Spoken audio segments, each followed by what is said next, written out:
Hi, Dan Goodstein here. I head up media and events for ERPA AI. I'm joined today by Yori Bebek. He's the global head of product and innovation at MoneyGram and also the keynote of our upcoming Dallas Oasis event. Yori, thanks for being here. Sure, my pleasure. So before we jump in, maybe just give a little bit of a background on your role and your experience in the space. Yeah, absolutely. So as global head of product and innovation, actually I have two very distinct roles.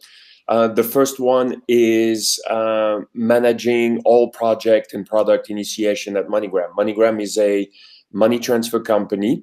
We do what we call friends and family remittance in 200 countries and territories around the world, which is what create the complexity of our work. I think a lot of people are familiar with money transfer. I mean, even in the US through Venmo, and the complexity comes really with the international nature of our product. And the second part, which I think could be very relevant for today's conversation, I also run the innovation lab at MoneyGram. And the innovation lab is really to analyze every new technology that can be relevant to our business. So, you think of MoneyGram, like a lot of the enterprises I speak to, they have a sort of a legacy-centric business that they're trying to transform into the current digital era, right? So what does innovation look like for a company like MoneyGram? And knowing you're focused on products, is there anything that you're working on right now that you can share? Yeah, no, absolutely. Very relevant for us digital transformation in the sense that we deal generally with first-generation immigrants that just came to a country to try to make a better living and helping the family and relatives at home. And traditionally, this has been entirely cash-based. So people will physically come with $200 in cash in hands, go to one of our physical locations, and we have 350,000 around the world, and expect the money to be available on the other side of the world very quickly. But like everyone, like every technology or every business, I would say, the world is changing really quickly.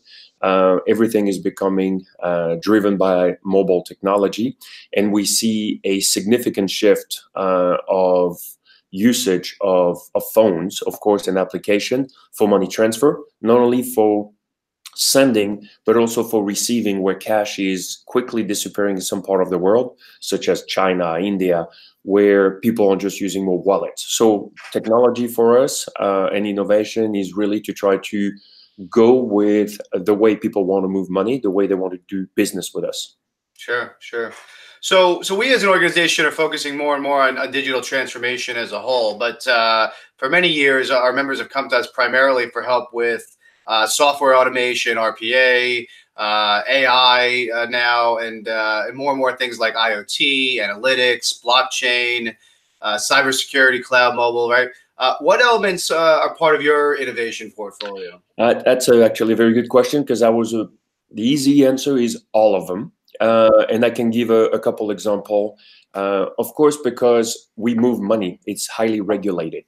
And therefore, we have every transaction, we run actually an AI-based machine learning model for reducing or preventing fraud and scams.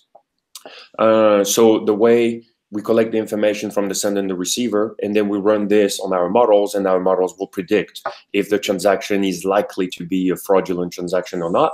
And based on this, we take some specific actions. At the same time, if we believe that a transaction is fraudulent, and we do hundreds of thousands of transactions a day, we need to report.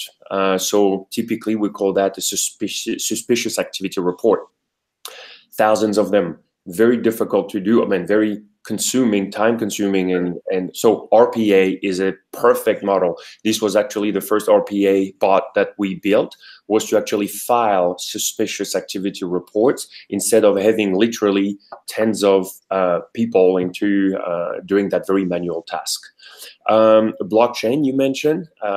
For us, blockchain is a fascinating element. And we're not talking, I mean, crypto could have some value, but we are more interested in blockchain with identity management and value transfer. More and more regulation require data localization for privacy. So like You may have heard on the news or read yesterday that Russia said that Facebook needs to have all the data of their user in Russia in 9 months. If not, they cannot operate. Well, we face the same type of demands. So blockchain or distributed ledger technology allows us to actually localize data in particular geographies, and then using the chain to be able to still run our process as necessary. So really, I feel that our business is ripe for all those new technology, and we take advantage of it.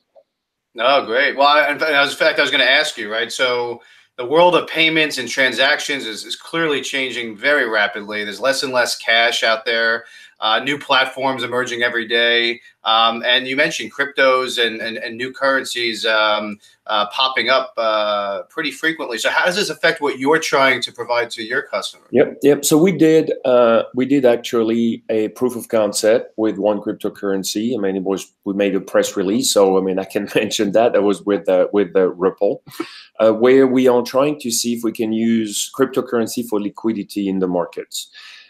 Because I would say the big secret on money transfer is that money doesn't move. Money is already there. We pre-fund pretty much in bank account all over the world, and then we do value transfer. But if I were to send money from here to Mexico and literally physically move the money at that time, it would take a lot of time. So cryptocurrency, if they are at scale, and if the markets are there with liquidity, could actually allow us to eliminate pre-funding of fiat, what we call regular currency in a particular country, and then use the exchanges to sell cryptocurrency against local currency and deposit that into the bank account or give it in cash for our users. So we are obviously looking into that. We are running some pilot and trial. And I do believe that it is highly probable that this is the way money will move in the future. There is still a lack, again, of liquidity, and some markets are more advanced than others. We deal with a lot of exotic currencies in countries such as in Africa, for example, where I don't see cryptocurrency really being traded in the near future. But in many places, like in Europe, like in Asia, it could be actually possible. And we, if it takes off, we want to be part of it. You know, you mentioned before the MoneyGram app, and I had seen that you recently launched this. You know, again, thinking about the fact that the traditional business was people showing up to stores looking for cash. What is the intention and rationale behind the app, and how is this going to change your business and the customer interaction going forward?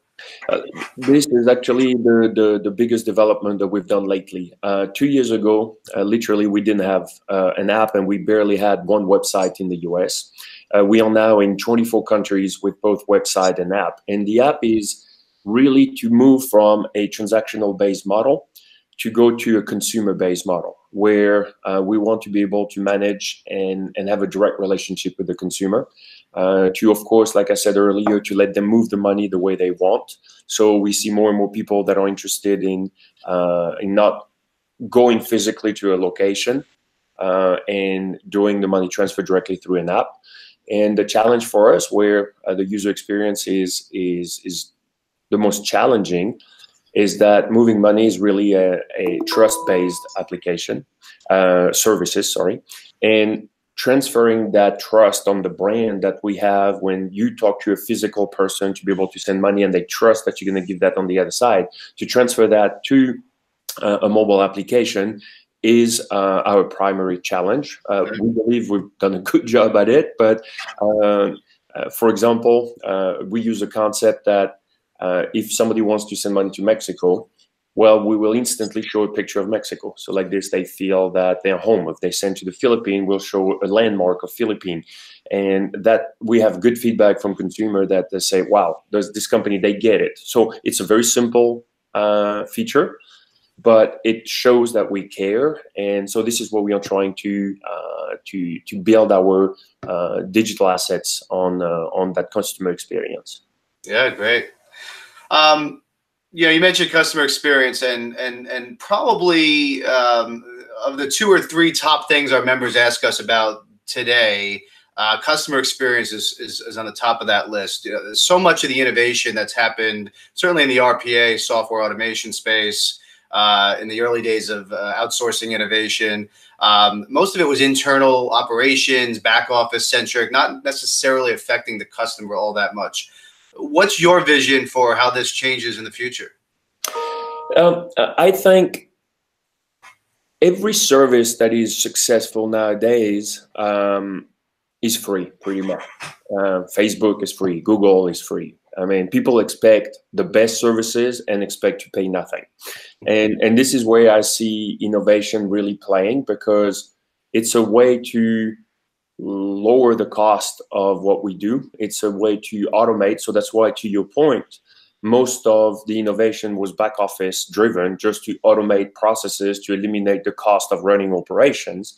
But now I think differentiator, in my mind, at least, and what I see in our business in particular, is that people are willing to pay actually a little more for a better experience, for a better trust, for a better consumer experience, so that they will return. This is really the biggest challenge we have. So we are really spending a lot of time and money into trying to build the best customer experience and user experience possible, and looking at tons of technology that could be really fascinating. Yesterday I was looking at one that we call that digital humans. It's literally a machine, it's AI, but it looks and feels like a human to have an interaction. So, for example, for customer service. So to us, it looks very, very interesting to look at how new technology could help us actually build a better customer experience, so that we can retain and grow our business. Love it. Yuri, thanks for being here, and looking forward to seeing you at the Dallas Roundtable coming up. My pleasure. Thanks, Dan. Thank you.